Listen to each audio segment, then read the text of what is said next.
Hi everyone, welcome to week 3. I just wanted to take a moment to go over the agenda with you for the week so you know what lessons and assignments you have in store. Go ahead and take a look here. So obviously the first thing you'll need to do is take the week 3 attendance quiz. Remember, you won't be able to see any of the lessons or assignments until you've submitted that quiz. And keep in mind that the questions on the quiz come from the material that we covered in week 2.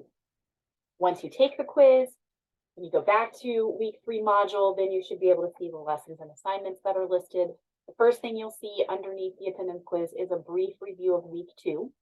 Just a little reminder of what we covered and what was due.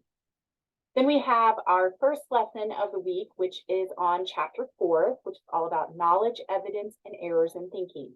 Of course, there'll be a video where I go over the PowerPoint, and then there'll be a link to the PowerPoint under the video. Use it however is best for you, right?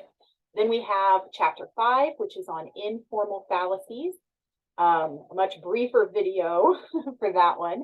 And then of course the PowerPoint link below the video.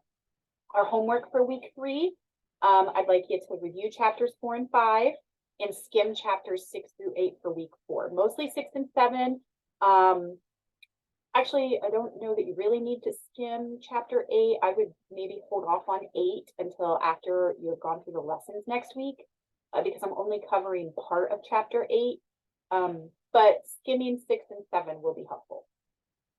You have your week 3 discussion. Make sure you watch the video, or you don't have to watch the video in the prompt instructions, unless you want a little clarification on the prompt itself.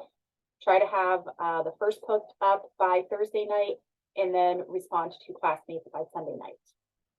Then we have our week 3 vocab slides. There's a video there in those instructions if you want to hear me explain the assignment, but probably by now you've sort of gotten the hang of this. So the vocab covers chapters 4 and 5. Do your best to have that in by Sunday night. Then you have your week 3 written responses. Again, a handful of questions covering chapter 4, a handful of questions covering chapter 5. If you go through the questions and some of them are unclear, I do go through them in the instruction video, so you can go back to that if you need to. Try to have that in by Sunday night. And then of course you have your week 3 critical thinking issue, which comes from the end of chapter 5. It's perspectives on gun control. So once you've gone through the chapters, you can then head over to the critical thinking issue, watch the video located in the instructions.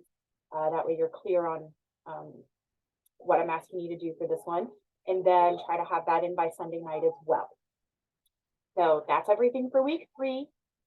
Reach out if you have any questions or run into any problems whatsoever. Otherwise, you're free to go ahead and get started.